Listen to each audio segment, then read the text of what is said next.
world I share with compassion's loving hands,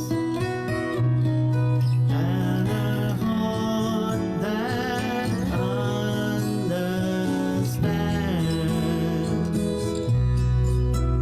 When samsara shakes in violence, I'll restore its gentle balance. When I allow my heart to understand, like the love of child and mother, my compassion has no borders. When I allow my heart to understand,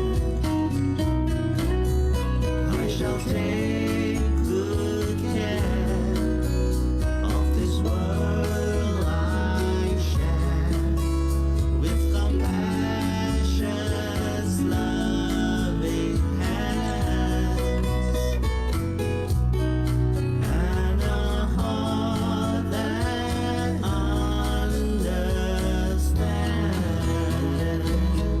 I'm here to heal, I'm here to know you.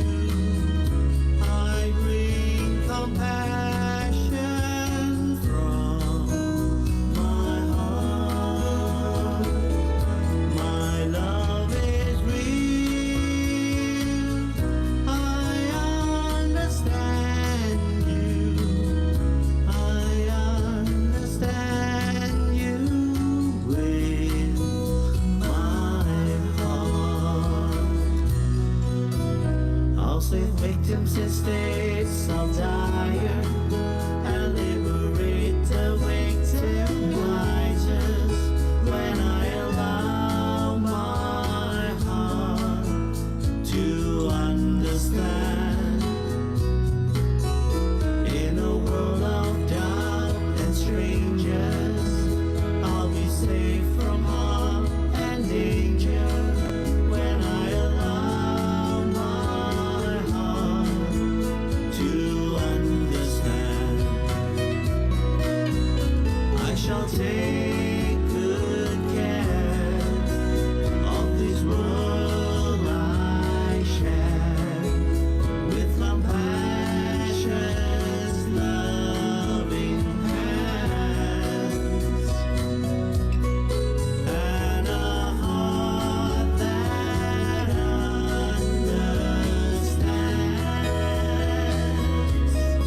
with a heart that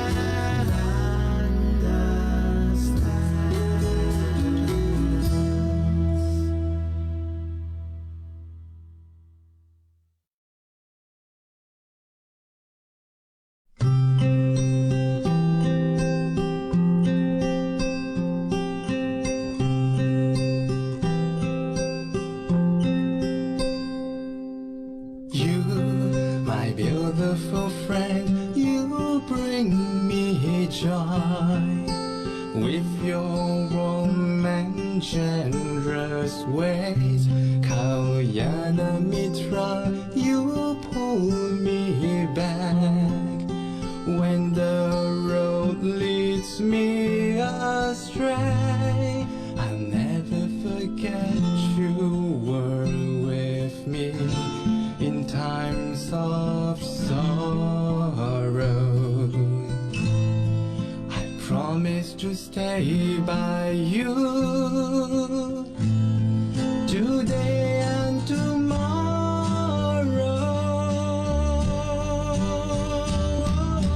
You, my trusted friend, I walk with you till the end on the path of freedom.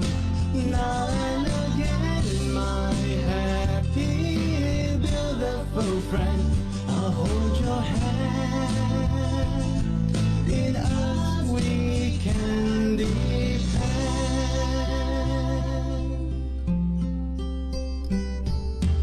Friend, you have all the qualities in you to show me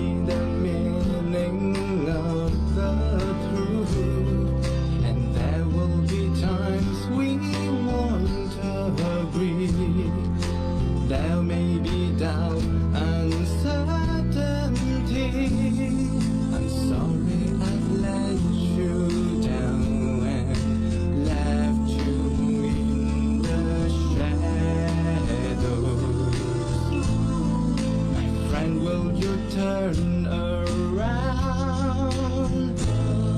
I'm showing my rainbows. Whoa, you, my trusted friend, I'll walk with you till the end on the path for freedom. Now and again, my happy, beautiful friend, I'll hold your hand. In us we can depend, my trusted friend. I'll walk with you till the end on the path for freedom. Now and again, my happy, beautiful friend, I'll hold your hand. In us we can depend.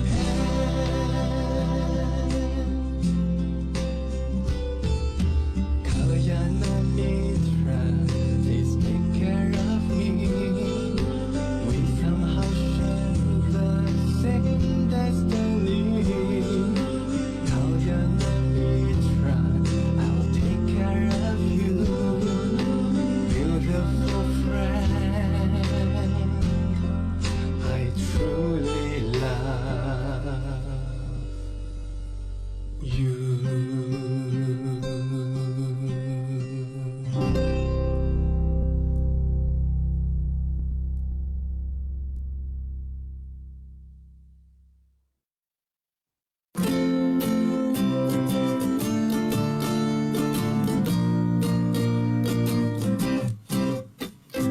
I open the doors of my heart for you, for you, for you, for you.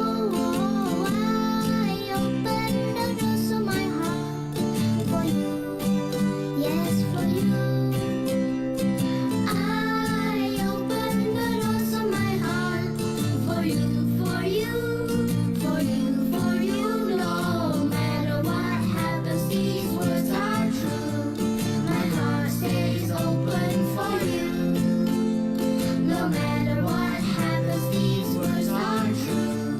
My heart stays open for you. I open the doors of my heart for you, for you, for you, for you. Oh, I open the doors of my heart for you, yes, for you. I open the doors of my heart for you, for you, for you, for you. No matter what happens, these words are true.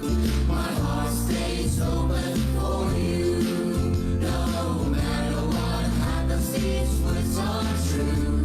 My heart stays open for you. I open the doors of my heart for you, for you, for you, for you. Oh, I open the doors of my heart for you, yes, for you. I open the doors of my heart for you, for you, for you, for you. No matter what happens, these words are true. My heart stays open for you. No matter what happens, these words are true. My heart stays open for you.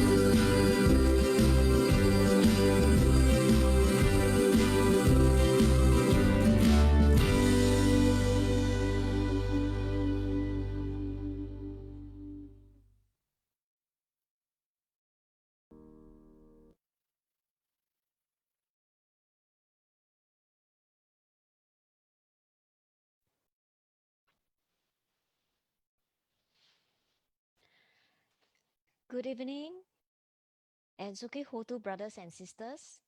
I'm Eileen, your moderator for tonight. We are honored to have Didi Tan Leng Huat, the past president of Theravada Buddhist Council of Malaysia, with us today to lead the chanting session. I shall hand over this chanting session to Didi Tan. Sadhu, sadhu, sadhu. Thank you, Sister Elaine.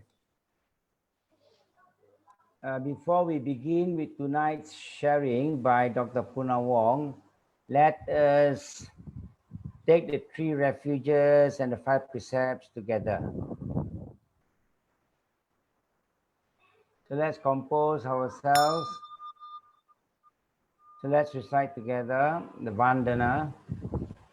Namo tassa bhagavato arahato samma sambuddhassa. Namo tassa bhagavato arahato samma sambuddhassa. Namo tassa bhagavato arahato samma sambuddhassa. Buddhang saranang gacchami. Dhammang saranang gacchami. Sanghang saranang gacchami. Dutiyampi buddhang saranang gacchami. Dutiyampi dhammang saranang gacchami. Dutiyampi sanghang saranang gacchami. Tatiyampi buddhang saranang gacchami. Tatiyampi dhammang saranang gacchami. Tatiyampi sanghang saranang gacchami. Panatipata veramani sikkhapadang samadhiyami. Adinadana veramani sikkhapadang samadhiyami. Kamesu miccachara veramani sikkhapadang samadhiyami. Musavada veramani sikkhapadang samadhiyami. Surameraya majja pamadatana veramani sikkhapadang samadhiyami.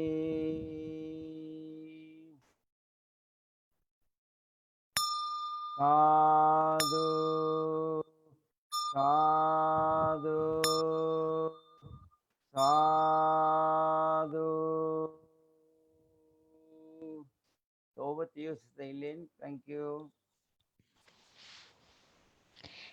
Thank you, Didi Tan. Good evening again, and Sukihutu brothers and sisters. And to all our online viewers, thank you for tuning in to our Dharma sharing of the Breaking Myth series number 13, titled I Need a Lot. Please help us to click like and share our Facebook page.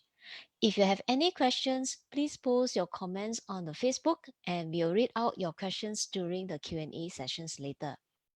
Please do allow me to give a brief introduction about Dr. Punna Wong, our distinguished speaker for tonight. Dr. Wong Yin On graduated from the University of Malaya. He joined Monash University, Malaysia in 2007 as Associate Professor in Internal Medicine to form the pioneer faculty of the Clinical School in Johor Bahru. Dr. Wong is based in Johor Bahru since 1990.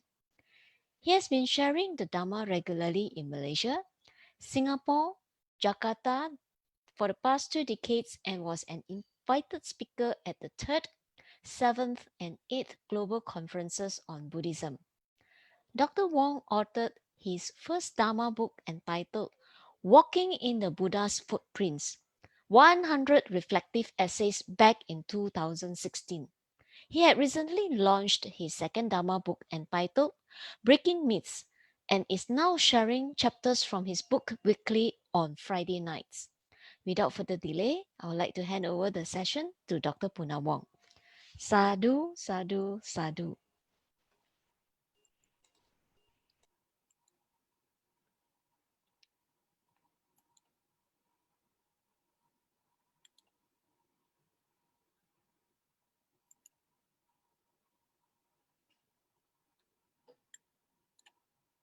Good evening, Dhamma family from all over Malaysia and the region. And blessed Happy New Year to every one of you. Today is the first day of 2021, and we hope that with this new year, the pandemic would improve and hopefully life would also improve. Today's sharing is on the topic of how much do we need? And I thought this is something very relevant to every one of us. And there are also many misconceptions which people have with regards to the Buddhist teachings on wealth, the use of wealth, acquiring wealth. You all remember not too long ago, there was a movie called Crazy Rich Asians. I just changed it to Crazy Rich Buddhists. But some people are, of course, just crazy. They are not rich, but they're just crazy. But you have this concept. Can you be a crazy rich Buddhist and still do very well? Now, when I was in Form 1, in those days, we still have English literature. And in Form 1, the English literature text was short stories by Leo Tolstoy. And many of you in the audience will still remember the Penguin classics. Yes, this is one of those Penguin classics. And some of you may know that Leo Tolstoy is a Russian. He lived in the end of the 19th century when Russia was in turmoil. And Leo Tolstoy himself personally has a very interesting history. But he became very famous as an author of both huge novels and short stories. But what we studied for English literature was a collection of his short stories. And in particular, there was one short story titled, How Much Land Does a Man Need? And that story really struck me even as a 13-year-old boy. In that story, Leo Tolstoy describes about a poor, dirt poor family led by the man Pahom, a peasant living off the ground, literally. And he overhears his wife and the sister-in-law arguing over the merits of farm life versus city life. Their life was now very, very difficult. And Pahom boasted to himself that if he had land, just enough land, he would not fear anything, not even the devil, what in Cantonese, "Kwai Dong Pa." And well, land became available, and Pahom succeeded in buying some of this land. And at first, he was happy, cultivating the land and living off the crops there.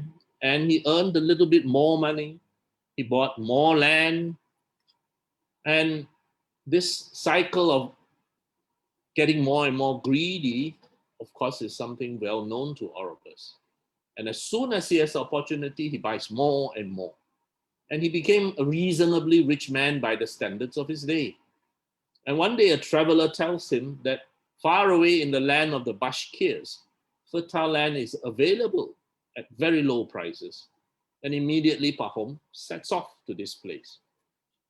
There he was welcomed and informed that all he needs to do is to place 1,000 rubles.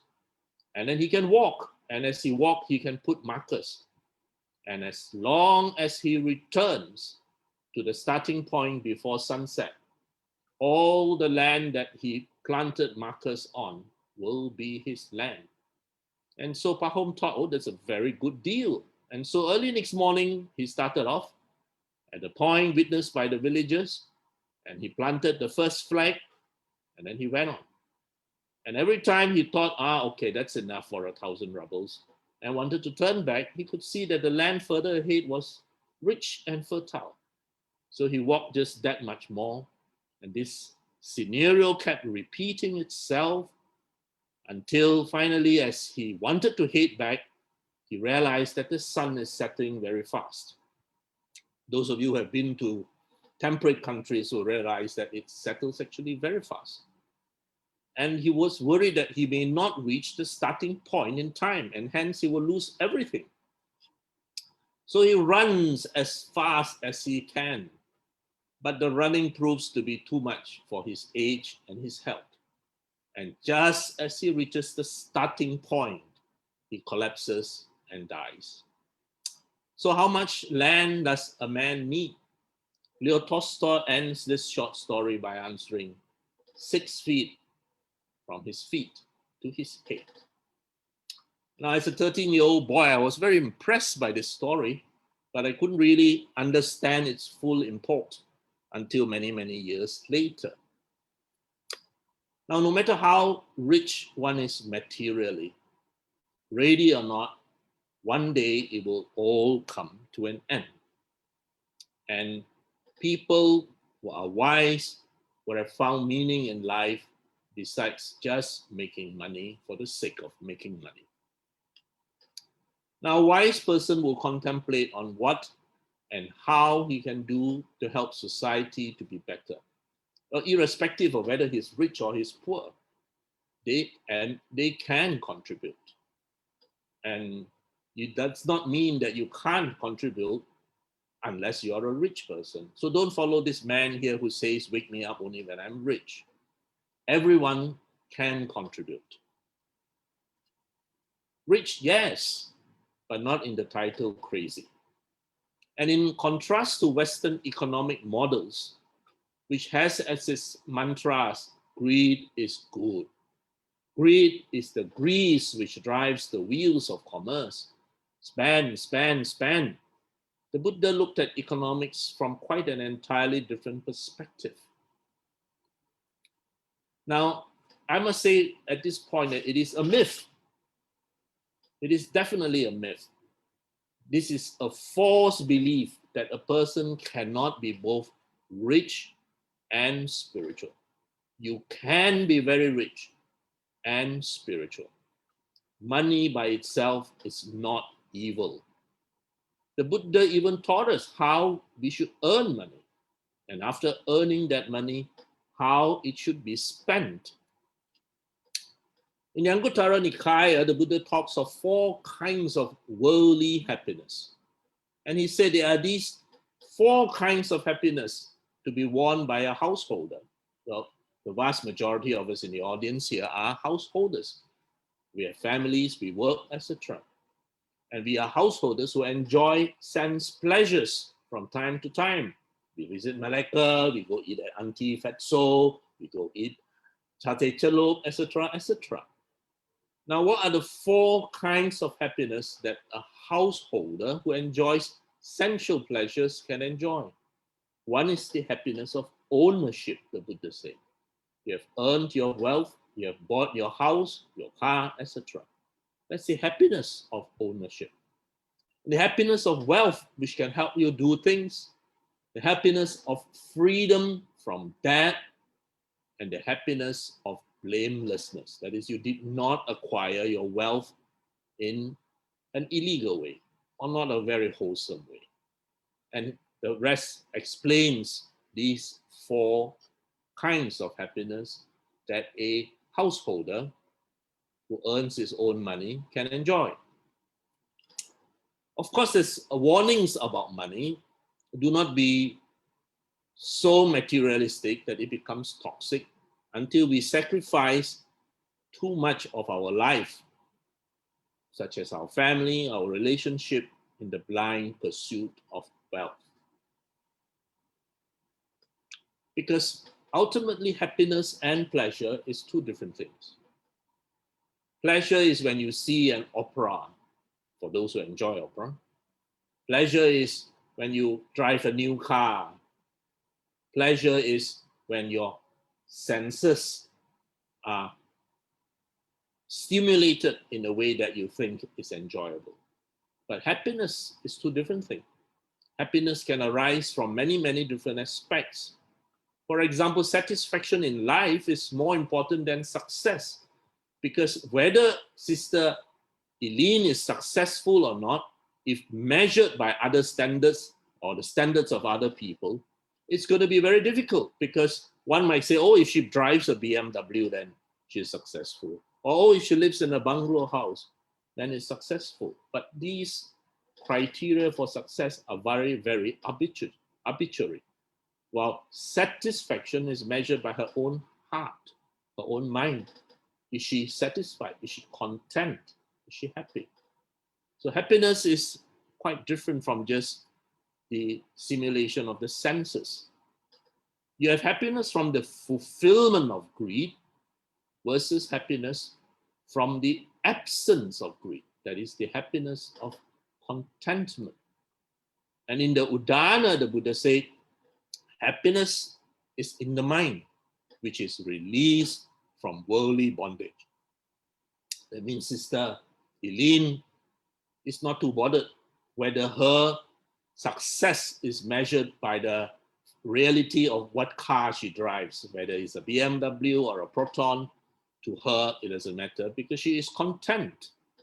The happiness of sensual lust and the happiness of even heavenly bliss, the Buddha said, is not equal to even a 16th part of the happiness of cravings and, that is to say, the happiness of contentment far more than the happiness of the stimulation of our senses.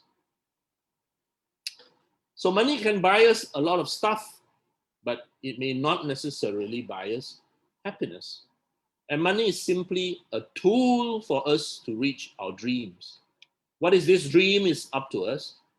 Every dream we have, every aspiration, every goal takes money to achieve. So money is not the end result, but the tool that we use to reach our dreams and our goals. And we can do a lot of good in the world with money. Now, I do not want you to walk away mistaken. The Buddha never praised poverty. So please do not think that poverty is something that is praised. No, the Buddha never praised poverty.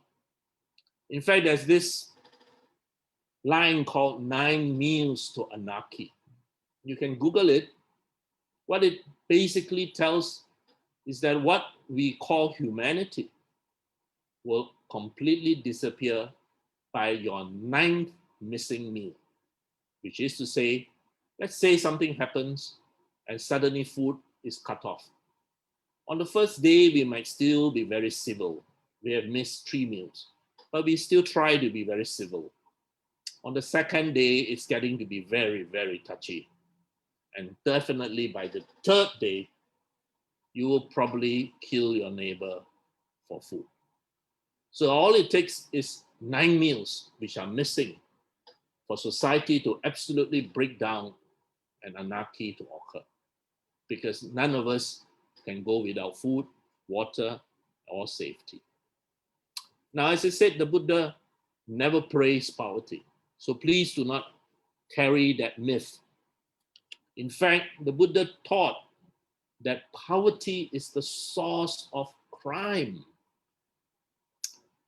The Buddha was teaching one of the rulers, and he told the ruler that your people, your citizens, they must be provided with adequate food, shelter, clothing, medical, and health facilities.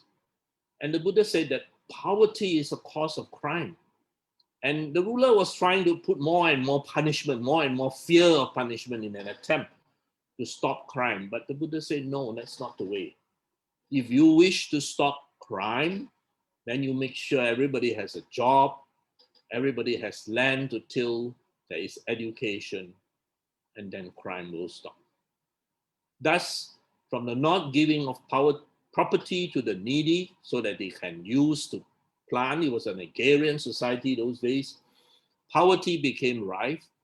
And from the growth of poverty, the taking of what was not given increased.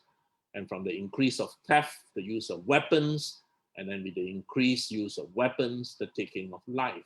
And I think this is something we are all seeing now as the economy continues to deteriorate. So can money buy happiness? Yes, if we spend it wisely. No, if we selfishly use it for just self-gratification. Then it will buy you a lot of things which will just temporarily stimulate your senses, but it's not going to make you happy for a very long time. I often tease Brother Ju Sing in my Johor group. When you are in your 20s and you buy a BMW, that's because you think it brings more women. And then you realize that the BMW banyak masuk workshop. And then you realize it banyak makan wang. And then you realize that the only thing you got is that it brings more worries. And finally, when you have the insight, it brings more wisdom. So if you spend your money wisely, yes, of course, it can bring happiness. When used wisely to support family, relatives, people in need, it provides happiness, which is, as I said, not found in sensual gratification. So if you use money to buy pleasures, then yes, it will give you a lot of temporary pleasure, but not necessarily happiness. And even for the Sangha, the monastic community, the Buddha taught them to practice contentment. Even within the Sangha community, they must practice contentment. Content with whatever robes that they have, accommodation, and live a simple life and practice, because they are literally on a full-time scholarship, everything being provided by the laity. And in the Mangala Sutta, the Buddha said reverence, humility, contentment, gratitude, and the timely hearing of the Dhamma. This is the highest blessings. But Brother Dr. Quack, it's important to also realize that letting go does not mean you own nothing. What it means is that you do not allow anything to own you. So by all means, own what you need. By all means, buy what you need. But do not allow that item to own you. You will know what I mean as you go along. So those who seek knowledge will collect something every day. But those who seek the way, they actually let go of something every day. And I have already taught many a times on the concept of wu, which means not to be attached, to let go. Now, Buddhists are not doormats. When there is nothing we can do about a situation, well, let's accept it. Do nothing. When there is something that you can do to improve a situation, by all means, do it. Buddhists are not doormats. So if you look at these 4 squares, if it is a situation in which we can control, for example, let's say one of the brothers or one of the sisters' factory here got exposed to COVID-19, then we certainly must act and act very quickly.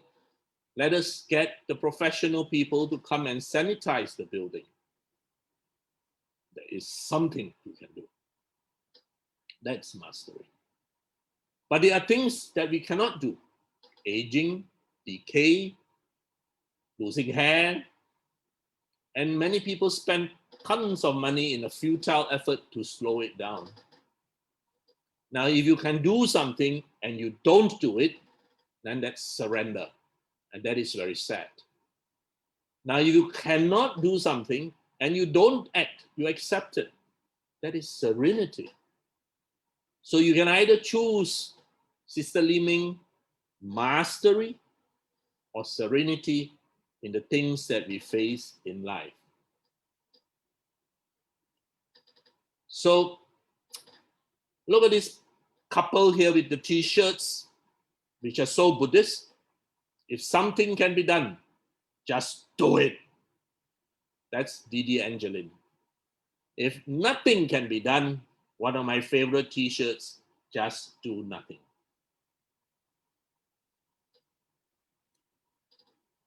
Now, wealth provides us with personal freedom. That's for sure.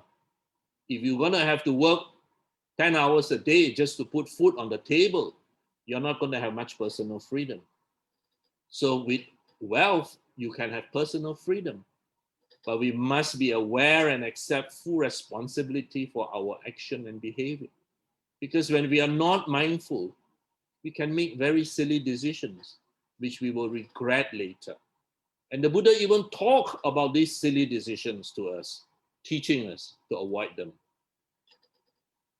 Let us always go back and remind ourselves, let us remember that the purpose of life is a life of purpose.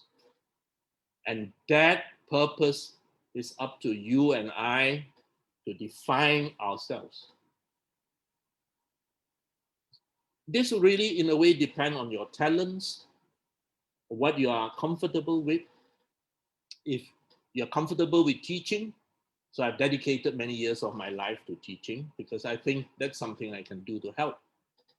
If many people are comfortable with and very skillful in organizing, moderating, etc., then please do it. Gladians, for example, DDs, for example, are doing fantastic work.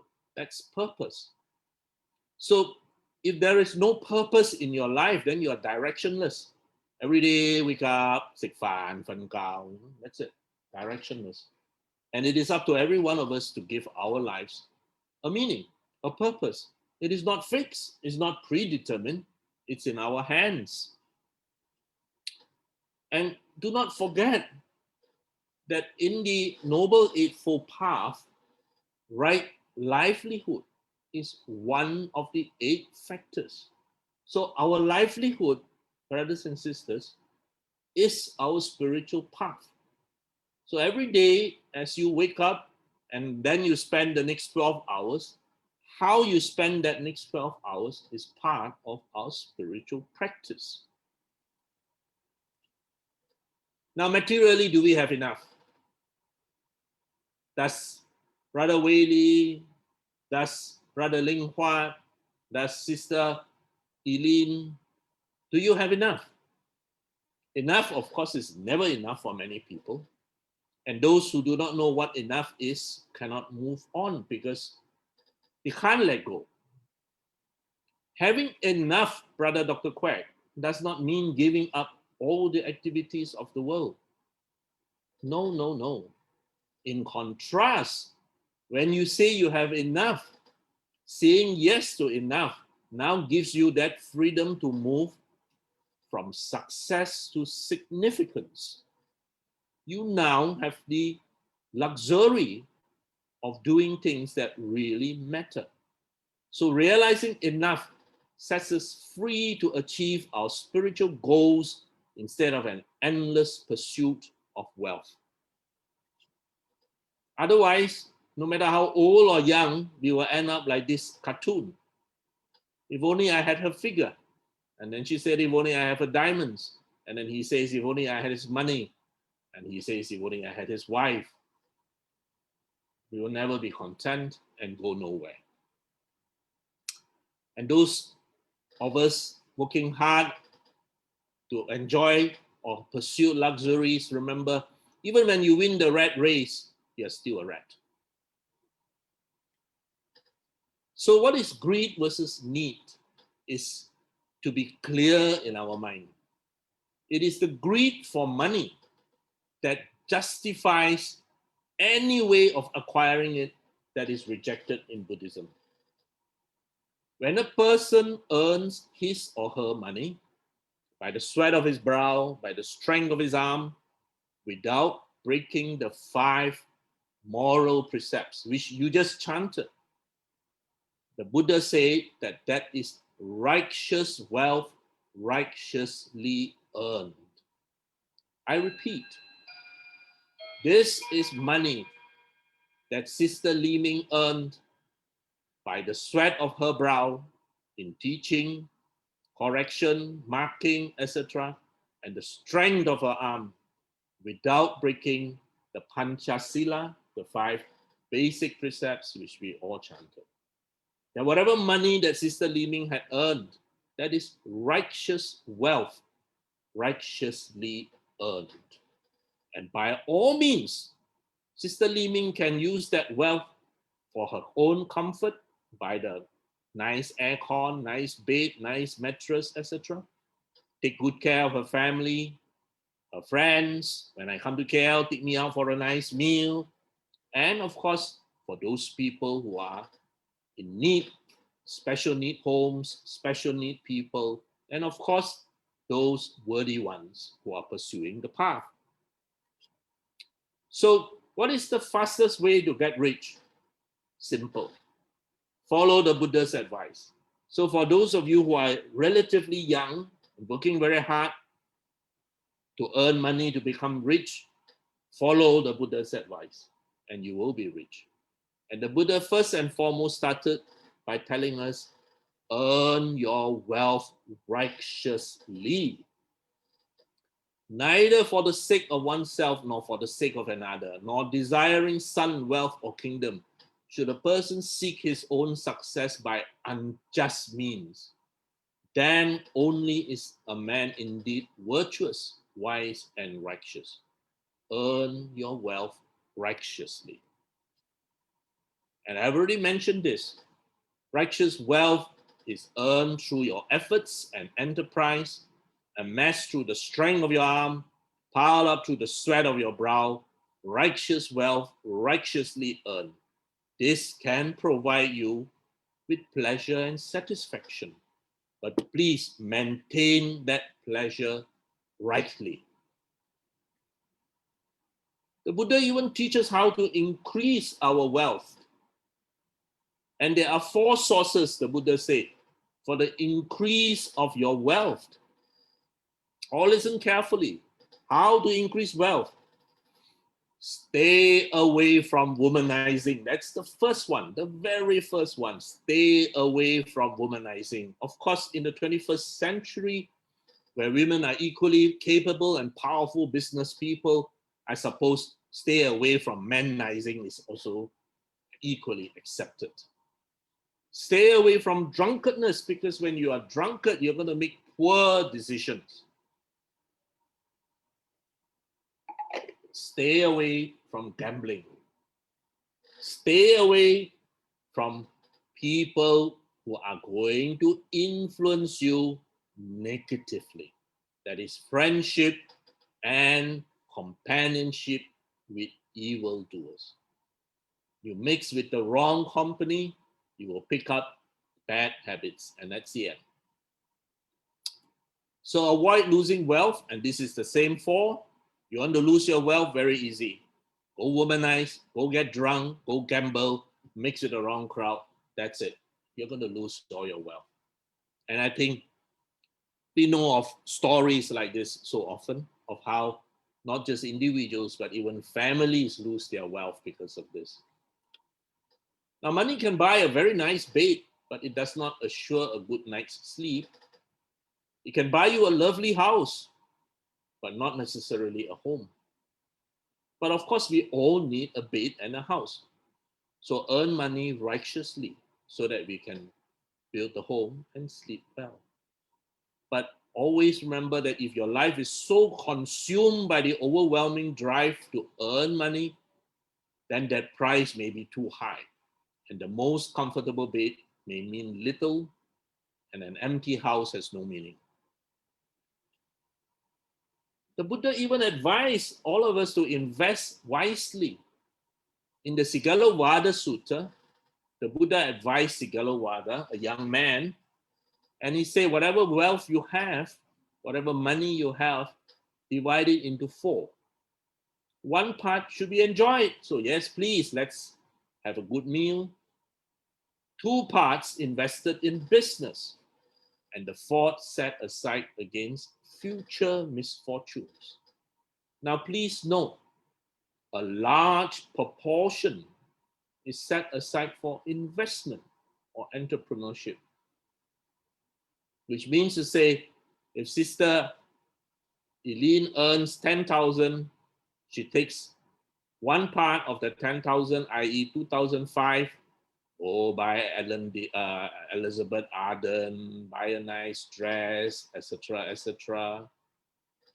5,000 to invest in business, and another 2,005 put in the Jacob biscuit tin and hide underneath her bed.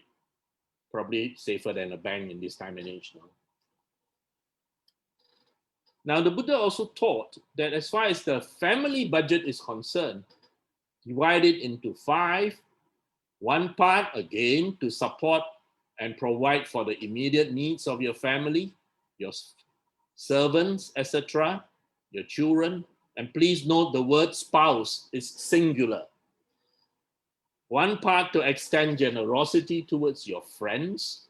Again, one part for emergency. And then one part for dedication to the extended family, hospitality, dedicating merits for the departed.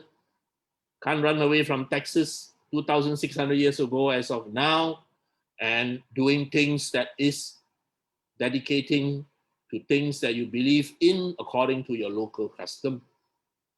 And one part to support those people who are practicing well. Now, I think most of us in the audience are familiar with the story of Ananda Pindika.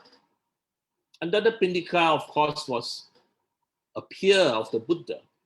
He was a banker from Saraswati, the capital of Kosala. And he was a very, very rich man by the standards of his day.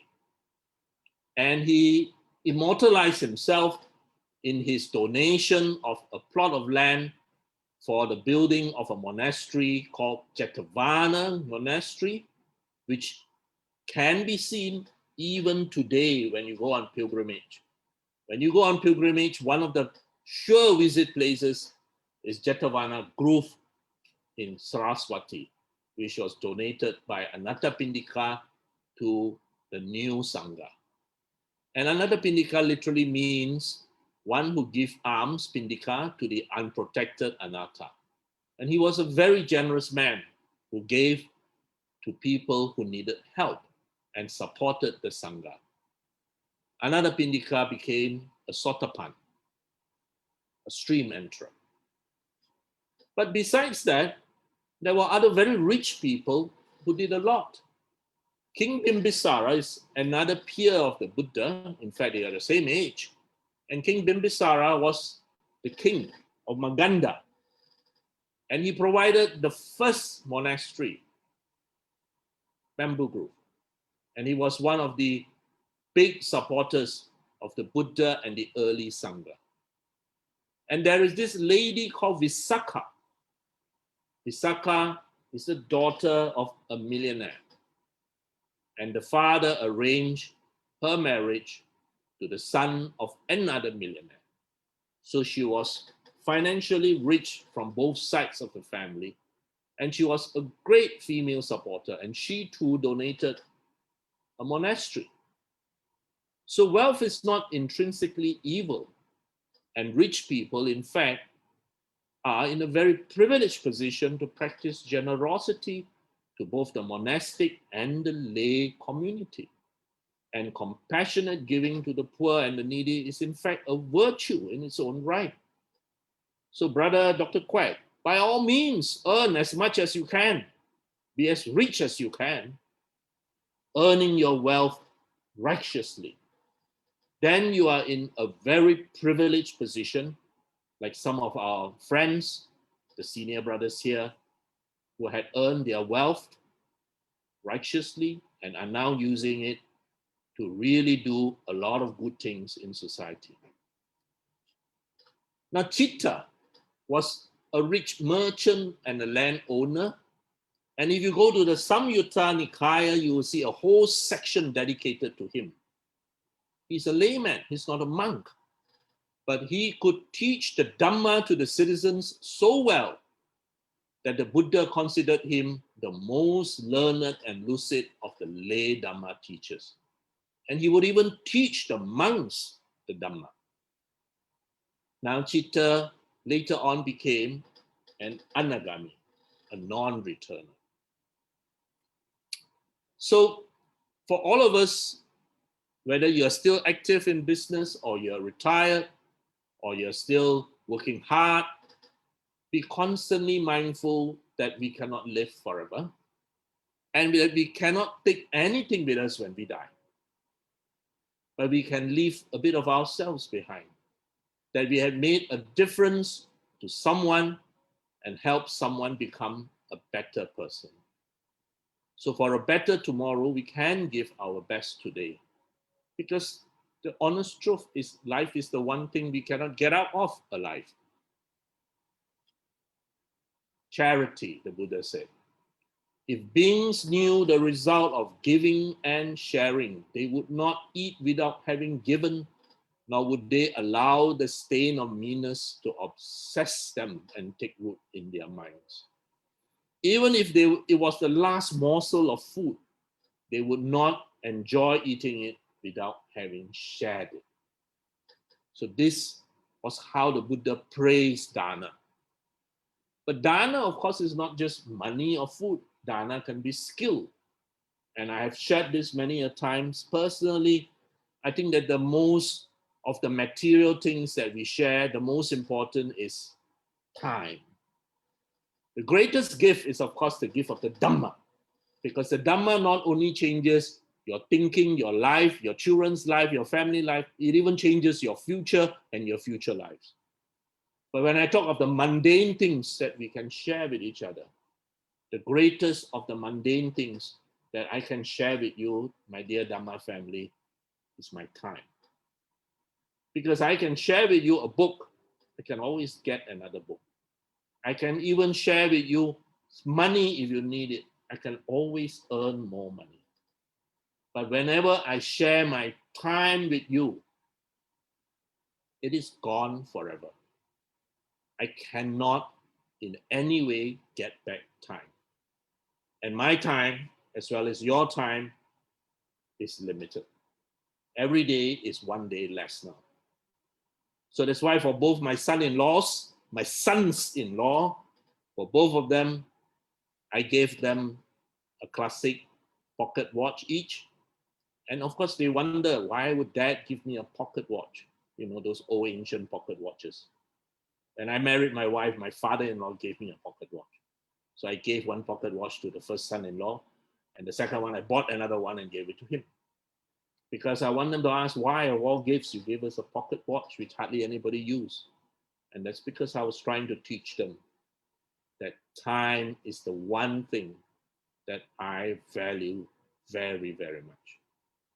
Because we can never get back time. I wanted them to spend some time with us.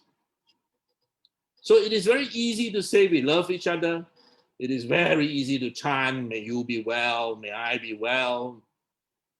But words are important because it trains our mind, but it is more important to demonstrate it in our actions because our actions speak so loud that most people cannot hear what we say. Ultimately, what we think, what we know, what we believe in as faith, in the end is of very little consequence. The only consequence ultimately is what we do. And what did the Buddha teach in this? What you do is your karma. You're born of your karma. You're created by your karma. You are the heir of your karma. So ultimately, what Sister Eileen believes in, frankly, is immaterial. What you believe in is what you believe in. That's it. What you finally actually do based on what you know and what you believe in is the important thing. So the Buddha advised that you must be like a bee collecting nectar. You don't enjoy the flower or the color or the fragrance. So that is how we are to earn our living. Our occupation must be like a bee collecting nectar. And I had said, among the various major religions, I only see it in the Buddha Dharma, right livelihood, as one of the steps of the spiritual path. Very important for us to realize, in the Noble Eightfold Path, right livelihood is one of the steps. For Brother Dr. Quack, every day you go to work, when you see patients and you treat patients, that is right livelihood. That is your spiritual path in practice every day. So similarly, when Sister Eileen does business on the Zoom nowadays, when Brother Jusing sells engine oil and tires, when so many of us are involved in whatever our occupations are, that occupation is part of the spiritual path, in which no harm must be done. So 2,600 years ago, the Buddha gave 5 broad categories. Today, I am very sure there is more than these 5 categories. But the principle behind it is that our livelihood must be earned without harming other things, harming other beings. So you must be earning your livelihood in a manner which is preferably helpful, preferably with metta karuna, and never harming. These occupations, unfortunately, create pain and suffering. So going beyond dana is something which is important, because dana is basically the foundation of our practice. And when you have dana, the next step is sila. For those of us in Malaysia, you understand the Malay word sila. And that understanding of the Malay word sila is so important for our understanding of the Buddha Dharma. Because basically, the Buddha taught us sila, which is your mannerism, the way we behave, the way we interact to cause a harmonious society. Not something, wow, out there, wow, that's the Buddhist sila, Sila, when applied, is basically mannerisms, like what we say in Malay. But you've got to go on, go beyond the dana, go beyond the sila. When faced with the ups and downs of life, and if your mind can remain unshaken, not lamenting, not generating defilements, and always feeling secure, that means your mind is still not doing this, but a mind that is calm and still. In Chinese, which is a direct translation of the Pali, Pa Feng Putong, the 8 winds that blow of gain and loss, praise and blame, etc.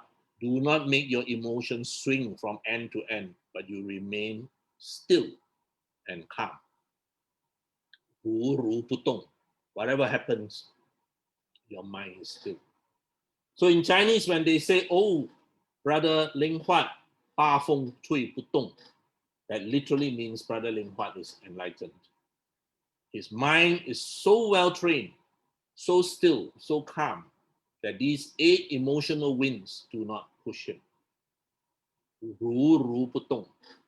His mind is steady like a rock. And this is the greatest happiness. This, of course, you will recognize is from the Mangala Sutta. So the Buddha wanted us, even as lay people, from Sister Eileen to Sister Mei Chong to Brother Whaley to Brother Joseph, that I see on my screen here, that our practice should not end with dana. It also should not end with sila. We should, as lay people, at the very least, aim for stream entry. Entering the stream is the word used to describe someone who has understood certain key aspects of the Buddha Dharma. He has put his one leg into the stream of the flow. So, Sister Eileen, do not think that stream entry is, wow, something out there, beyond me, it needs a big blast from the sky, boom, and then I'm a stream enterer. That's unfortunately the public misconception.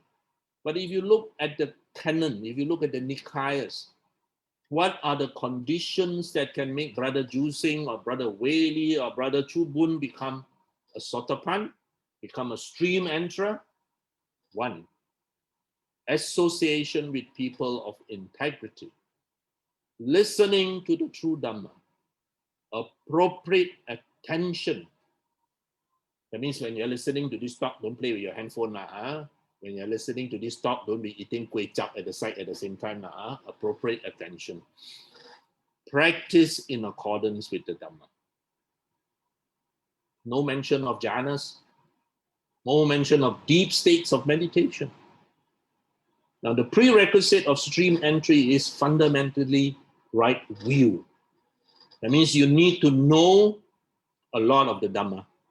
And to know right view means you must understand the Dhamma deeply. The Buddha said, even if these trees, the sala trees, can understand what is spoken, then they will also become stream enterers. So listening and understanding the Dhamma to get right view is the prerequisite to stream entry. And then Sister Li Ming may say, but then Dr. Wong, the four Nikaya so thick, Digha Nikaya, Majjhima Nikaya, Samyutta Nikaya, Anguttara Nikaya, how to read. You only need, Sister Li Ming, to know that despite the Buddha having taught 84,000 Dhamma teachings, that is how Ananda described it. Ananda described 82,000 by the master, 2,000 by the disciples. Total of 84,000 Dhamma teachings. And so Sister Li Ming thinking, wow, how am I going to study 84,000 Dhamma teachings? No, Sister Li Ming, don't worry. All you need to know within the 84,000 Dhamma teachings, all Sister Li Ming need to know is the Eightfold Path. 4, the Four Noble Truths. And the 000, the 3 universal characteristics of anicca, dukkha, anatta. If you truly understand this, you will be a stream enterer. Remember, the first person who became a stream enterer, Anya Kondanya, he only listened to the Four Noble Truths and the Eightfold Path in the Dhammacakkappavattana Sutta. The other 4 became Sotapans, and later on, subsequently, of course, all became Arahants when they listened to the Anatta Lakkhana Sutta, which explained the 3 universal characteristics. Okay? So these are the core teachings. So entering the stream is our aim, the ideal householder, not just a supporter, but a participant. And as I said, dana, sila, though essential, by itself is insufficient. You must have right view. Now, this is the happiness dissociation curve. I hope Brother Joseph is teaching it to his management students. But this is the happiness dissociation curve. That is, as you earn more and more money, so Sister Eileen starts here, then she earns more and more money. So as she earns what is enough to pay for the roof and all the food and the basic needs, she's happy. So as she earns more, she will achieve almost all the happiness that she can achieve. Beyond that is what is called static happiness. So beyond that, whatever she earns is not going to increase her happiness anymore. So this is the happiness dissociation curve. All right, those very smart accountants here would have quickly calculated this US dollar into Malaysian ringgit and try and figure out how much you need. Of course, this hasn't taken into consideration inflation and devaluation of currency. But what I'm trying to point is that all of us needs our basic needs to be met. When your basic needs are met, then your wants, beyond that, is not going to provide much more happiness. i.e., you start off with a Myvi, that's your need. Then, of course, if you travel a lot, you want to go on and buy a Toyota, that's your want. But beyond that, it's a luxury.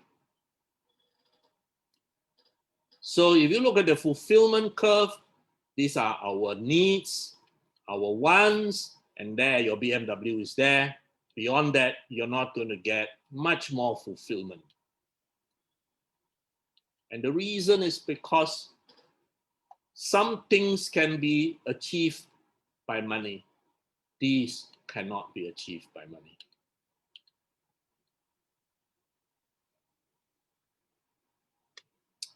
And don't forget that if you are healthy, you are already wealthy, you know. You meet someone who is sick, chronically ill, and of course, that will be the first thing they will tell you. Don't take it for granted. And the Buddha said it very well, that health is your greatest gift, contentment your greatest wealth. The richest person on earth is the one who sleeps at night content. Now, there is no point to be the richest man in the cemetery. I didn't say it. Steve Jobs, the one who made the computer that I'm using, said it. There's no point to be the richest man in the cemetery. Being the richest man in the cemetery doesn't matter to me. Going to bed at night saying, I've done something wonderful. That is what matters. So let's take a look at this story. The bus was very crowded. There's no place to sit. Then the seat became vacant. And the person next to the seat could easily occupy it, but he offered this person the seat instead. And another bus stop, again a seat came up empty, and again he offered it to another person. And this happened 4 times in the entire bus journey, and the man looked obviously tired. So at the end, this person asked him, why are you giving up the seat every time to another person? And he replied, I haven't studied nor have much money. Nothing to give, neither knowledge nor money. The only thing I can do to others is this. So I do this every day. And though working every day, I can still tahan a little more. When I gave you the seat, you said, thank you. I felt happy. I believe I'm doing something to the best of my abilities, and it's a source of satisfaction. So I do this every day and go home refreshed and happy. Now his answer showed to the questioner that in fact, he's the most educated among us all. And while beautiful clothes, money, cars, luxuries may or may not make one rich and happy, a simple act of giving is enough to make you feel rich and happy. You all remember Einstein's famous equation relating energy and mass. E is equals to mc squared. So enlightenment, mindfulness, and huge doses of concentration and compassion. Concentration can be translated as stillness. And that is how you progress to Buddhahood. So I want to thank you. Religion is in the life that we live, not in what we fill in our IC or forms, not in what we tell everybody, not in the creed that we profess. By all means, be rich, but righteously. And do not be crazy. Use your money well to live a life of significance. And here I want to show you a video, because some people think, is it even possible that you can do this? Now, I do not know how many of you have heard of a man called Chuck Finney. Very few of us would have heard of this man. But Chuck Finney is on par with Bill Gates and Warren Buffett. He is that rich. And I told Sister Eileen that every time you fly a year ago and you're at a duty-free shop in an airport and you're buying something, you're contributing to Chuck Finney's wealth. But Chuck Finney lived such a simple life that no one could believe it. And he's in his late 70s now. He calculated that all he needed is about 1 million US to live out the rest of his life with his wife and himself. And so he had made it his ambition in life to give away his entire wealth to charity. And a few months ago, it was in the news, both in the printed ones and in the internet, that he had finally down to his last million. He has succeeded. So I'm going to show you a little clip on Chuck Finney that teaches me so much about dana about contentment, about earning and then using it to live a life of significance.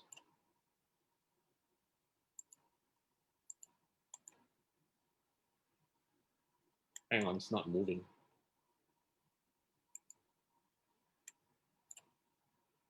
Let me do it again.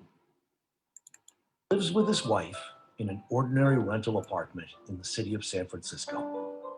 He never wears branded clothing. His glasses are trusted and aged. His watches are functional and unglamorous. He does not have his own car. His primary means of transportation is the bus. And the bag he uses for work is an old plastic bag. But surprisingly, over the course of his life, he has donated more than $8 billion to charitable causes. Who is this man? Well, his name is Chuck Feeney. He's frugal with himself, but generous with others. He likes to make money, but does not like to spend it on himself. Through his lifetime, he has contributed $588 million to Cornell University, $125 million to the University of California, and $60 million to Stanford University. Outside of the United States, he spent $1 billion renovating and then building a further 7 new universities in Ireland. Incredibly, he also founded a charity fund aimed at providing cleft-lip surgery for children in developing countries.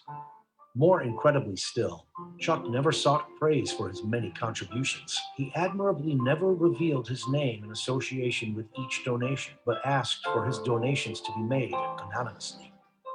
Towards the end of his life, Chuck Feeney's selfless and astounding deeds were revealed by the media. When Chuck eventually did face the press and was asked the inevitable question of, why did you choose to donate all of your wealth to charity? Chuck Feeney simply smiled and said, people are born naked and then finally die alone.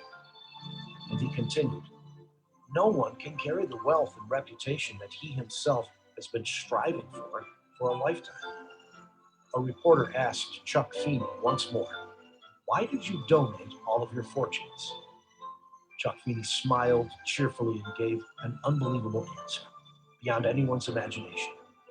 Because the corpse cover does not have a bag. Chuck Feeney has set an example for the rich all over the world. 2 great American tycoons, Bill Gates and Warren Buffett, have attempted to adopt his way of thinking and strive to follow in his actions. Think for the people while enjoying life at the same time. Chuck Feeney. So brothers and sisters, I hope this had shared with you some aspects of the Buddhist teachings with regards to how we should earn our wealth and how we should use our wealth and how we should not walk away with the misconception that there is something evil or wrong with wealth. There is nothing as long as you earn it righteously. We should also realize that without wealth, you are going to be very limited in the options that you have. But with adequate money, you can now really live a life of significance, as had been demonstrated by so many people. Of course, Chuck Feeney being one extreme example. But the point is, earn it righteously, use it well, enjoy your wealth righteously as well. Do not fail to remember that while you have that luxury, that responsibility for all our decisions rests with us. Thank you very much. Back to you, Sister Eileen.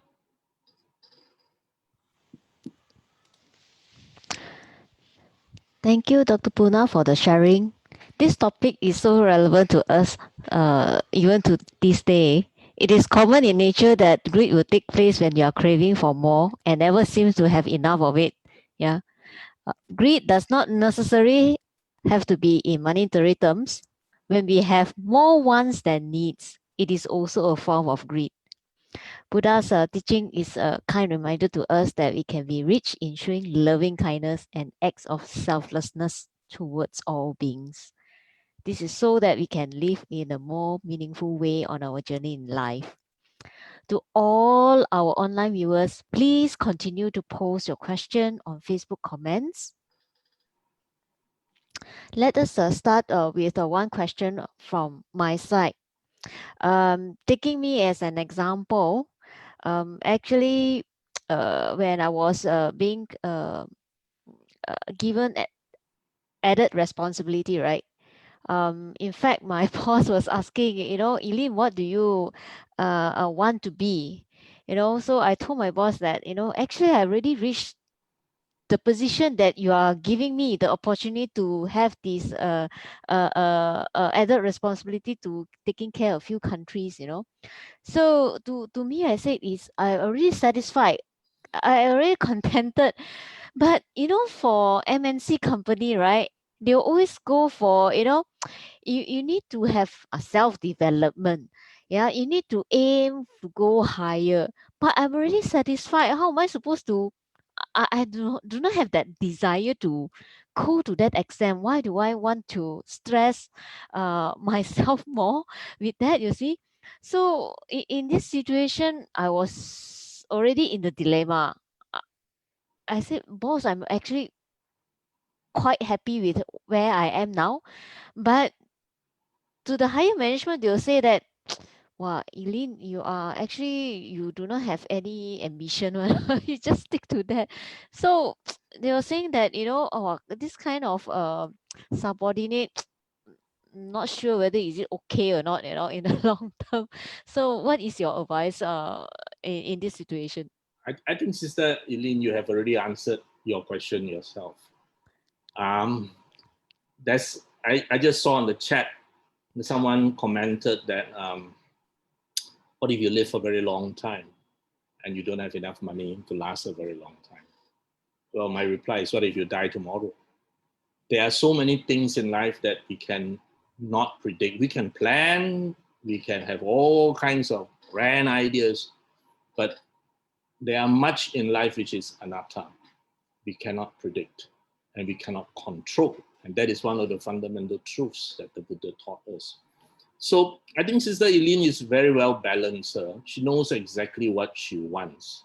She knows that she has achieved what she has wanted to achieve, and she's content with it. And I realize, of course, that she's a very powerful woman in charge of many countries. Now her boss wants her to be even more powerful, for which she is not very interested. So I think, Sister Eileen, your bosses, of course, are working on the mantra of greed is the grease which drives the wheels of commerce. Well, as I told right at the very beginning, that seems to be the thinking in the business world. But you will have to strike a balance, because certainly if you just keep on earning and earning and earning and not using that wealth well, you are probably going to end up not too happy. As I said, you might change to now a BMW 7 Series or whatever, but how much happiness can that give you? So I would think that you are doing very well. I mean, you don't have to ask me the question. You have actually answered the question yourself. That answer to your question is well within you. Now, I retired at 60. At 60, I gave up my medical practice, and people, my colleagues, some of them tell me I'm mad. Why would you give up your medical practice at the age of 60? You can go on another 10 years. My answer is, why not 20? To be very frank, I can easily go on 10 years, 20 years. But the question that is asked of myself is, what do I want to do? And I've always looked at my life as three parts. If you look at the typical Malaysian, it's 74 years old for a man, 80 for a woman, average. Huh? So to make it easy, 75 for a man.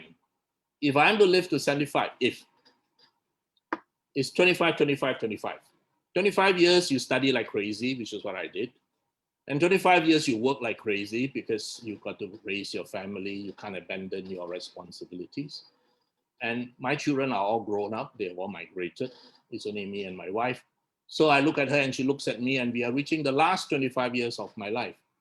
So at 50, I would have reached the last 25 years, but never mind, I'll be kiasu a bit, work another 10 more years, just in case. So by 60, I said, no, enough is enough. I'm going to retire from clinical practice, and I must do what I want to do, because as I said earlier, Sister Eileen, you're moving from success materially to significance. I hope I'm doing that I'm moving away from success of material gains to a significance in which I can do something in life to help myself and each other. So as to how long we can live, nobody knows, I mean, of course, someone here say, what if you live to a very ripe old age, then you run out of money? Or, well, as I said, you can also die tomorrow, and what's going to happen? So we have to strike a balance and hope that your savings, your investments, etc., will help you. All right. But Eileen, you're doing very well. Come more into the DDs and the Gladians and contributing significantly. Thank you. There's also another question from Brother David Ting Siong Pin. His question says, many people are unhappy because they fail to differentiate between needs and wants. Do you agree? Thank you, Dr. Punna. Yeah, of course. That was what I stated early in the sharing. We have to tell between our needs and our wants. And our needs and our wants, of course, also vary from generation to generation. Our grandparents' needs were more fundamental than ours. My grandparents' needs were just to feed the family, that's it. But when it came to our generation, you need to educate your children. And so I drive a Alza, as many of you know, but I tell people I have a Ferrari. It's just that Ferrari is in the United Kingdom because that's where my first daughter did her education. And so that Ferrari was spent on her. It's parked somewhere in UK, I say virtually. Okay, and I say I drive a Lamborghini in Australia, and that's because I sent a second daughter to Australia and she studied there and didn't come back. So this is what we mean. So our needs have changed, Brother David. Your needs are quite different from your grandparents' needs. Theirs was basically food on the table. Now you need to educate your children.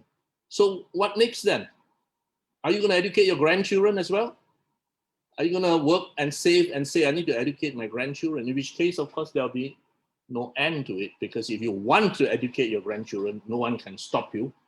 But you are going to spend literally your entire life doing it. I can only say if you're wonderfully happy doing it, well, of course, that's fine.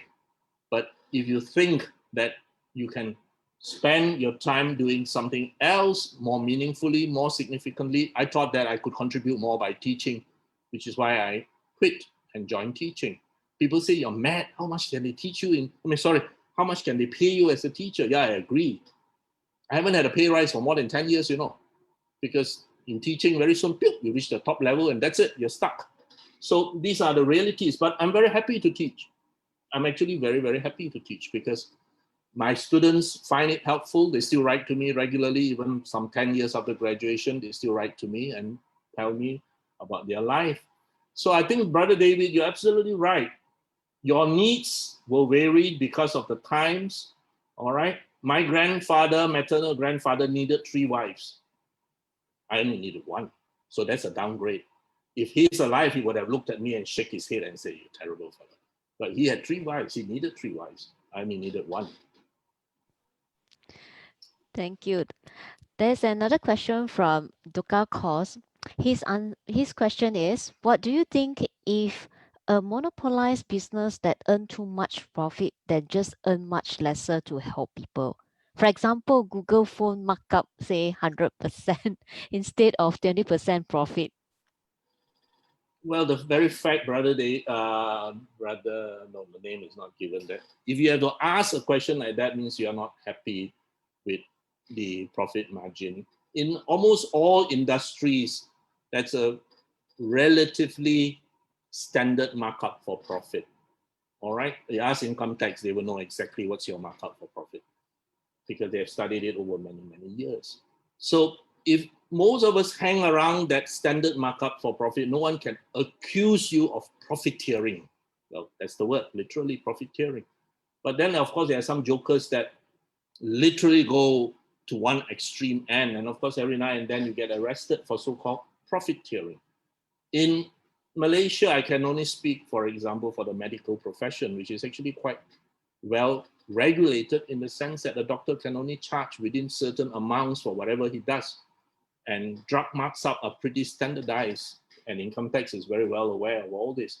So if you so-called are profiteering, people will complain to council that your charges are exorbitant. Then, of course, you will get into trouble. In the business world, of course, I am not so familiar, but I can only well imagine those of you in the business circle here may probably know this better. But I'm also quite sure there must be an accepted margin in most industries as a decent margin and not profiteering. All right. Eileen, maybe you can tell me about the chemical industry. No comment. No comments. Okay, there's another question. Brother Tong Kok Wai. I need a lot. Actually, greed for food, for fame, for money, or drugs, so many things. Where does it end? So, Brother Punna, to find the answer is, as you say, in knowing your mind, to look at our mind, isn't it? Brother Dr. Tong Kok Wai is a good friend of mine of many, many years. One of the good people in Kuala Lumpur. Every time people in JB needs a medical opinion or say, who do I refer to in KL and all that, I'll always call up Brother Tong and say, who do you recommend? Because I know him personally to be a very, very good man. And basically, that is not a question, but a statement.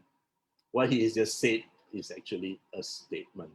Brother Tong Kok Wai can easily work and earn lots of money for many more years, but he's spending his time taking care of grandchildren and playing with grandchildren. He has understood the word contentment. And I think that that is very, very important. I think that we have to realize at any point in our career that there has to be a point whereby what you sacrifice for your work is no longer as satisfying as in the early years when your needs were different. Now, Brother Tong Kok Wai's needs is really to help his son establish his family, the grandchildren to have a stable background, etc., etc. And of course, enjoy his time with his grandchildren. And I think he's doing very, very well. All right. So he has understood the word contentment. And also, Brother Tong has years and years of supporting the Sangha community and our local community. And I salute him for it. So if we all follow examples like that, while he may not be Chuck Finney, he is in his way doing what he can to contribute to Malaysian society. Let me put it to you another thing, Sister Eileen. You know, when Brother Tong Kok Wai and I were young doctors, the question always arises, and even my friends had asked me, why didn't you migrate? You would have earned lots of money if you had just migrated overseas. All right, that was actually a question. When I came back from UK with my postgraduate, one of the questions people asked me is, why don't you migrate? You earn lots more money, earn a much more comfortable life. And at that time, the question I asked was, am I needed? If I had migrated to Australia or some other place, I would just be another doctor. That time, Malaysia was very short of doctors. So we stayed because we all felt we could contribute. Out of my class of 120 odd that graduated, only a handful, I think less than 5 migrated. The vast majority of us stayed back when we could have migrated. So in that sense, we are contributing our service, we are contributing whatever our skills are so that it's a life of significance. And I think that what we need to strike a balance is earning money is important. Please do not walk away with the misconception that Dr. Wong said no need to earn money, who's going to feed you. Remember, as I said, poverty is not at all something that the Buddha thinks is good. You must eradicate poverty, if not you're going to have crime, etc., etc. So please, we all need money. We all need to earn a living. It's how you earn that money and how you spend that money which is important. Okay? Thank you. There's another question from Alessandra Chin. Her question is manifestation work on creating wealth? Sorry, don't understand the question. Okay, we'll move on to another question, yeah. Dr. Punna, should we keep earning so that we have more money to leave behind for our children? Or we should call it a day when we think we have enough for retirement? Okay, I suppose you're asking the right person because my children are big. More, my peers are also in my same position. How long are you going to keep on? And I share the same view with my wife that we had given them the best education that money can buy. We had given them a passport for whatever they want to do in the world. We help them start off in life. And I think that that is enough. If we are to keep on doing more and more and more, wouldn't we create basically people who are going to be saying, oh, don't worry, my old man will take care of it. You know, anything, old man, I need to buy a house, old man, kautim. In that sense, I think we might be teaching or inculcating wrong values. So I think that it is important that, yes, of course, we will help. And in fact, we always tell them, if ever you need help, we are here. We are here to provide help, always. But I don't think we should go overboard, you know. And of course, I agree with you entirely that there are members, there are brothers and sisters who actually go very, very overboard, you know, literally work for the generation below. But I think that we have to realize that all the education you gave them is to provide them with the ability to earn and take care of themselves, isn't it? I think that we would not have trained them well if even at that age they are still dependent on us for whatever their needs are. All right. So I'm sure almost all the people listening in today here are financially independent and not living off their parents. Right, Eileen? Well, Dr. Punya, I wanted to put one comment here is that, you know, I think it's a different generation. Your generation is, it is still the old generation, whereas right now, those who are the parents to the children are born in the generation of abundance compared to your time. So the upbringing lifestyle will also be different towards the showing the love to the children. Don't spoil them. Yeah, it's true. Yeah, you call it strawberry generation, right now. Snowflake, not strawberry. Now it's snowflake. No flake. Yeah, a little bit of heat, they melt. Strawberry was before that. All Now it's right. snowflake generation. There's also another question here from Ravi Chandra Kumar. His question is, do you see material wealth as currency or spiritual wealth as what moves the body? This fear of what becomes is the failure to see things in the right perspective. We are all trapped within the mundane worldly conditions and spinning with our upbringing. What do you think? Every time Ravi asks a question, I have to take a dictionary and look through very carefully. You know? But never mind, I think I get the gist of what he's trying to say. You need both material wealth and spiritual wealth. Material wealth is what's going to feed your body, what's going to put food on the table, buy the house, buy the car, pay for the petrol. Because without that material wealth, how are you going to continue even to pursue your spiritual pursuits? Spiritual pursuits require that you must have a capable body and that you already are not someone struggling hand to mouth. So material wealth is certainly needed. As the Buddha said, if there is no material wealth, you can't even keep your sila. The very fact that you can keep your pancha sila, as I always share to the anger of many people, is not because you are a very good person, but because the conditions are there for you to keep your pancha sila. Are you aware of that, Sister Eileen? The very fact that you can keep your pancha sila is not because you are a very noble person, a saint. It is purely because the conditions are there for you to keep your panchasila. If those conditions change, you may not be able to keep your panchasila. As I gave an example, 9 meals to anarchy.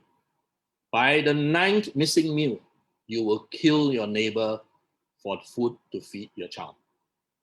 So the conditions are there for us to lead our so-called very, very virtuous and moral life. If those conditions change, you are anatta. Even you have no control over that. And I think that that understanding requires quite a lot of reflection. And some people get angry with me when I tell them that. Oh, I keep my precepts. What do you mean? Well, that's one. And please remember that once you remove this ability for everybody to earn and have jobs and feed, once that breaks down, society will break down. As the Buddha clearly said, when society breaks down, you can forget about pursuing spiritual pursuits. Because to pursue spiritual pursuits, you need stable society. In the midst of war, it's going to be very difficult. Look, our Sangha, we support them. How can you and I support them? That's because we are relatively comfortable. We have the means to support them. Remember in Sri Lanka, it was so bad that they cannot even ordain monks. The numbers dropped so drastically because of colonialism, because of war, because of all kinds of problems. So both material wealth is needed, and of course spiritual wealth. If without the foundation of material wealth, we won't be here sitting. How am I going to afford this nice monitor in which I'm looking at you, this nice computer talking to you? This rides on material wealth. And so with this, now we can talk about spiritual wealth, we engage and say, how can we improve our spiritual wealth? All right, Ravi, I hope I answered your question. Okay, yes, we are all trapped in mundane worldly conditions. None of us can escape from that. So while we live in these mundane worldly conditions, we make the best use of our life here, and we make the best use of our time here. I think that one of the great tragedies in life is that people do not realize the value of their time. You know, people have asked me many a times, Brother Punna, they say, what if you have one magical wish, you know, and you can say, blah, then everybody will have that come true. What will you wish for? And I always replied, if I have one wish which a genie can grant me, I will say, let everybody know exactly when he or she will die. Because if you know, Sister Eileen, exactly when you will die, I guarantee you, you will tell your boss to go fly kite. You will use that time in your life doing what you want. But because your boss is working on the assumption that you will live to 90 years old and that you need to make all the money until you're 90 years old, and he is riding on that. So the key to that answer to your own statement just now, as you put all the keys there, is that the Buddha said you must realize that your time is limited. It is anicca. It is anatta. If any one of us in this audience now say, I know exactly when I will die, your behavior will be completely different. You will no longer be concerned with material success. You will only be concerned with significance. But because we think, you know, I got a lot of time, I live long, long time, then maybe later, then your material success. All right, Ravi? Thank you for asking, Ravi. Okay, in view of time, you take one last question from Brother W.H. Chan. The Malay word murah rezeki. They believe when you donate more, somehow you'll get more. What do you think? Aha. Now, that is not dana, that is investment. There is this gospel of prosperity where people think that I dana 10, I get back 100. I dana 100, I get back 1,000. Now, that's not dana. Remember, we talked about dana parami. Or maybe I can use Chinese to explain. The Chinese are quite clear. You have what in Chinese we call fukbo, prosperity. That means I do certain things. I might not even believe in the Buddha Dharma. I might not believe anything. But I do something which is good, wholesome. I donate to charity. I help the sick, whatever. I get some degree of karmic return because it's a wholesome act. So what I get return is comfortable life maybe, or whatever that is prosperity, fukbo. It's slightly different from gong tak or merits. Merits is when you do without any spiritual greed. That means you're not saying, I donate this, but in return, then I expect A, B, C, D, E. So that's quite a big difference. All right. So you will remember the famous 3 questions. I don't have time to show you the video, but when Bodhidharma went to China, he was brought to see the Chinese Emperor Liang Wuti. Liang Wuti is before Tang Dynasty, and Liang Wuti was a very, very devout Buddhist emperor. If you look at the things he did, it's actually quite amazing. He really donated lots of land for monasteries. He made vegetarianism compulsory. He introduced all kinds of things to promote Buddhism, including holding councils. And one of the things he did was he, besides giving money, he exempted them from taxation, etc., etc. In short, he did a lot of good. So when he met Bodhidharma, one of the questions of the 3 famous questions, one of the questions he asked Bodhidharma is, All these things I've done, what merits do I have? And Bodhidharma's reply, none whatsoever. Of course, he was very upset. And then he went on to ask 2 more questions, which upset him even more. Now, the reality why Bodhidharma replied none whatsoever is that what the emperor was looking for is not merits. He's looking to be praised, for people to say, you're such a good man, etc., etc. And he gets his 15 minutes of fame. He gets, of course, good karmic returns for his investment. That is folklore. But it is not merits, because Bodhidharma actually explained to him, merits is when you walk the Noble Eightfold Path. Merits is when you develop your mind, and that is not something you can buy with money. All right? So we have to be also very clear in our mind. But I'm not saying, please don't get mistaken. Even whatever donation of time, skill is very, very useful. But at the same time, as I said, you must go beyond dana to develop your mind. At least be a sotapan, or aim to be a sotapan. Be a stream enterer. And Malaysia, we got a lot of streams, so we are lucky, because brother Dr. Henry, who's probably listening in from Singapore, he said, die. In Singapore, we got no stream, we got only longkang. So he said, we become longkang enterers. All right, of course, he's joking. Okay, thank you so much, Dr. Punna, in answering the question posted by our viewers. Before I end my session, let us dedicate our merits, especially to Selangorians, and make an aspiration together. I will hand over to Didi Tan, who will lead the dedication of merits. Sadhu, sadhu, sadhu.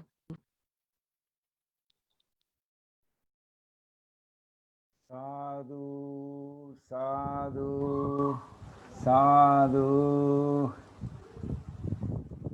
All right, on this auspicious night, the first night of this year, of the year 2021, we have spent it very, very fruitfully by listening to the sharing from Dr. Punna Wong. He has illustrated the difference between the needs and the wants. He has explained to you about economic bliss. Didi Tan, could you please turn on your video? Yeah, I tried, but the host has actually stopped it. The host has to do it for me. I've tried. Okay. Sadhu, do I repeat?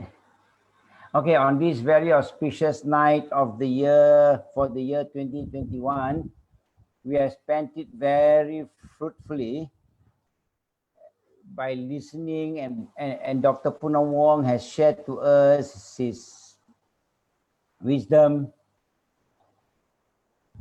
He has explained to us very clearly the needs and the wants, that we all need to know the difference actually. And he has explained that also economic bliss is very important.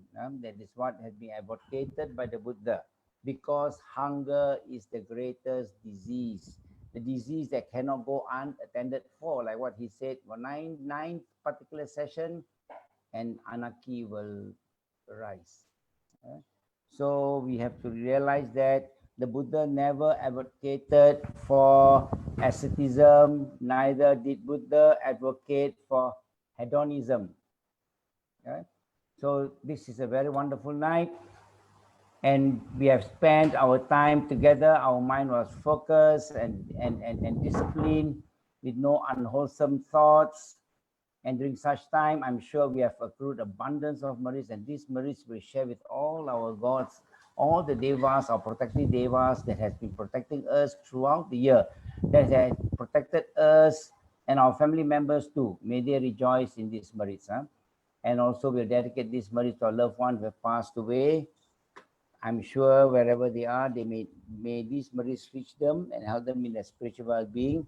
May we also specially dedicate these merits to Brother Cheng Sin Siang, wherever he is. I'm sure this merits will reach him and help him in his spiritual well-being too. And with that, let's compose ourselves. Let's recite together. Akasata cha bummata Devanaga Mahedika Punyantang Anumoditva Chirang Rakhantu Sasanang Chirang Rakhantu Desanang Chirang Rakhantu Mang Parang Ettavata Cha Ammehi Sampadang Punya Sampadang Sabbe Deva Sabbe Satta Sabbe Bhuta Anumodantu Sappa Sampatti Siddhya Idang me nyati nang hotu sukita hontu nyatayo Idang me nyati nang hotu sukita hontu nyatayo Idang me nyati nang hotu sukita hontu nyatayo Imina punya kammena mame bala samagamo satang samagamo hotu yava nibbana patiya sadhu sadhu sadhu. May I wish you all happy new year too.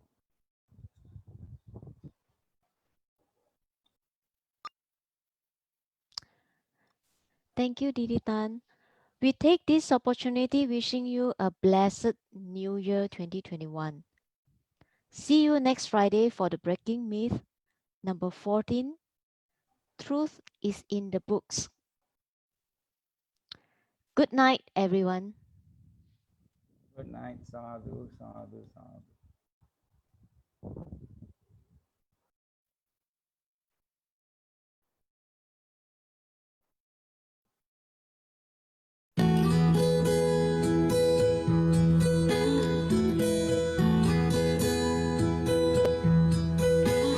From an inner space of stillness, I can touch my joys and sadness when I allow my heart to understand.